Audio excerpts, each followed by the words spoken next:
We've seen some amazing things, but that, my friends, is something we've never seen. Brandon Cruz Month's Advice. Brandon Cruz Month's Advice. Brandon Month's Advice. Brandon Cruz Month's Advice. You just locked yourself into the playoffs.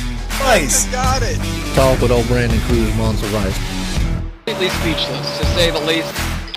Man, I am honestly so baffled by that decision. Brandon Cruz Month's Advice. It's Brandon Month's Advice. Green flag in the air. Brandon Cruz Month's Advice to the front. How are you guys doing? This is the Brandon Cruz Daily Fantasy Podcast. It's going to be a shorter one just because it's the Xfinity Series.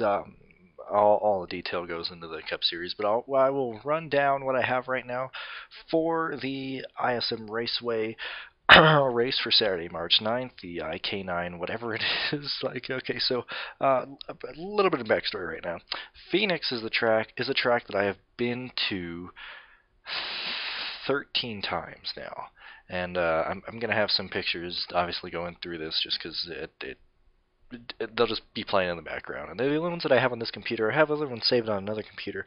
But these are just, I think the ones that are in here from the last 4 races I went to or whatnot.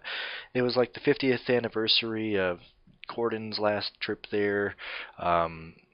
Tony Stewart's last race there, just things like that. I was there when I was there in 2011 when it was the final race on the old surface, and then I went through pretty much all the shitty races that it was at with the new surface. So that's my history at Phoenix right now. So it's a track that I know very, very well.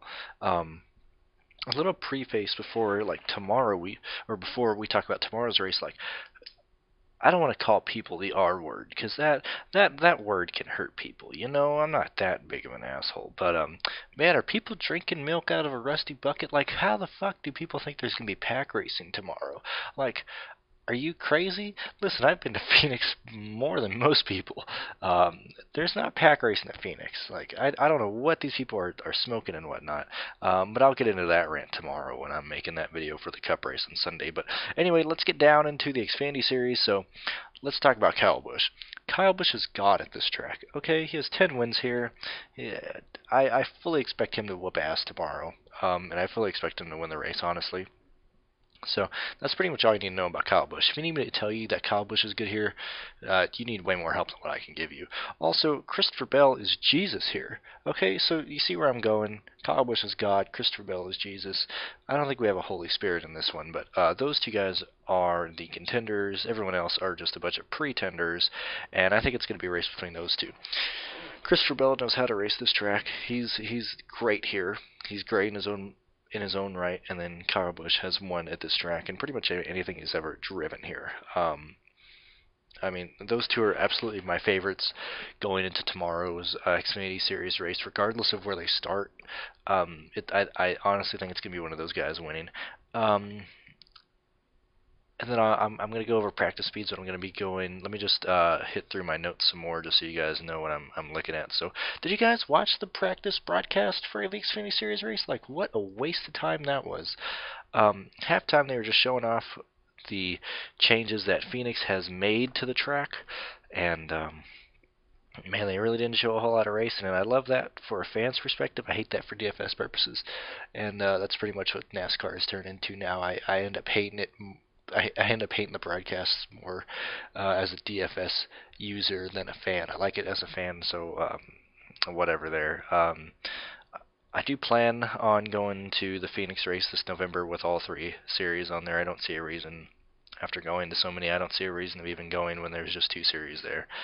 So when those tickets go on in May, I'm probably going to try and buy some tickets for all 4 of the races there with the K&N cars on Saturday.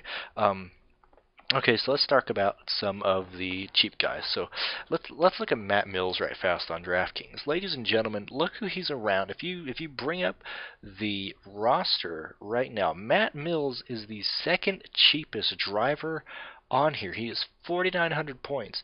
Now you're going to be like, oh, Brandon, what are you doing? All those are starting park guys. Shepard, Stan Mills, Jeff Green, Tyler Hill. Those guys suck.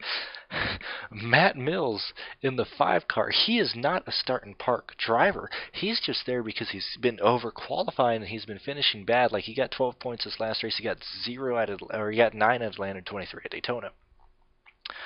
But Matt Mills is not a usual start and park driver.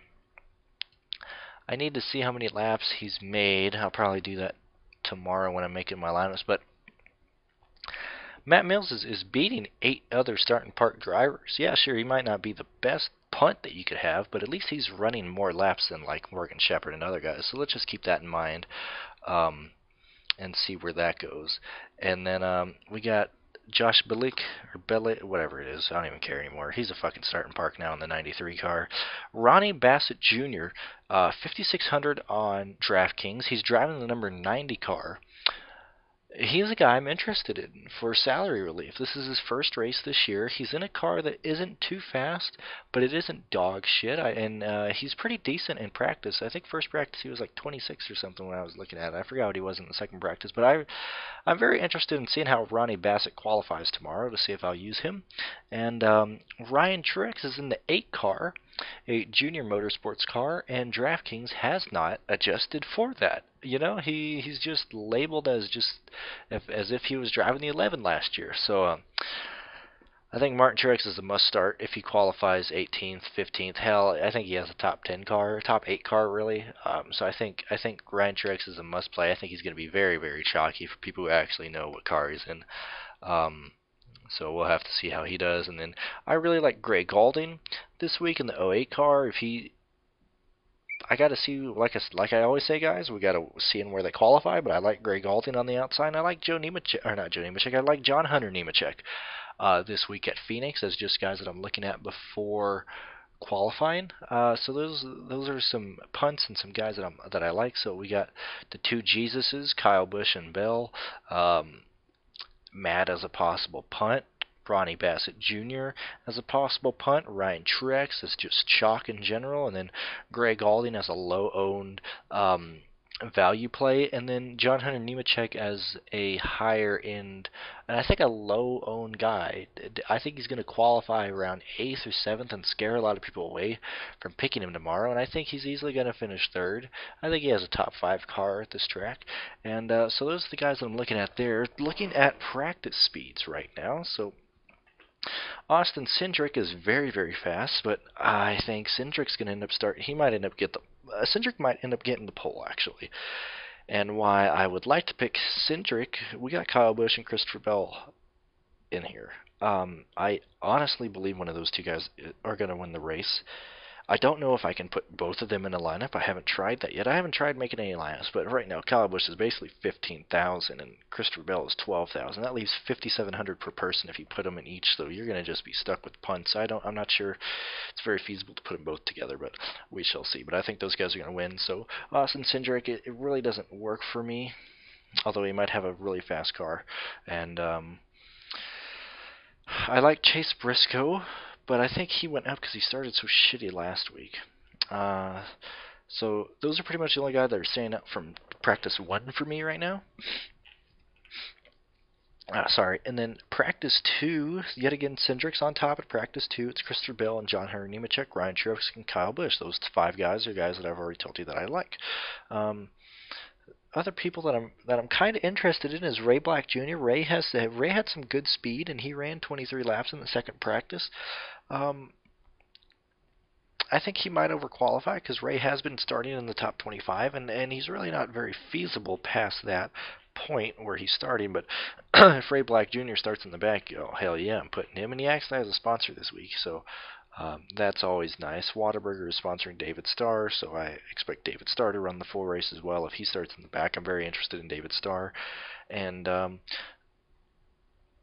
I'm pretty sure that's all I'm looking at. Like Matt Mills, he's 31st quickest in second practice. He ran 14 laps. He has a sponsorship.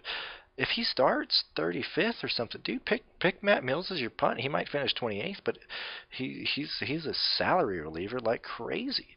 And And then lap averages for practice 2, yet again, Austin Cindric at the top of that list, Kyle Busch, Ryan Truex, and Tyler Reddick are top 4. Justin Allgaier is a 5th, and Justin Allgaier has been very interesting this year. He hasn't really done anything so far, so we're only 3 races in, but we really haven't seen a whole lot of ownership being put on Allgaier. He's been qualifying pretty much where you think he would, pretty much 7th place in every race, and then he had some problems last week at Vegas, and he's $10,400. I think Allgaier, if they keep qualifying the way they are, I think Allgaier is going to be the least owned guy out of your top drivers, and I like that too. I don't know how many lineups I'm going to do tomorrow. I'm going to be at work. I volunteered for more hours tomorrow, so I'm going to miss qualifying, and I'm going to be making my lineup during my break at work. So that we'll see how that goes. I typically don't like doing that, but it's Phoenix. I got a good feeling about that race. I pretty much know how things go.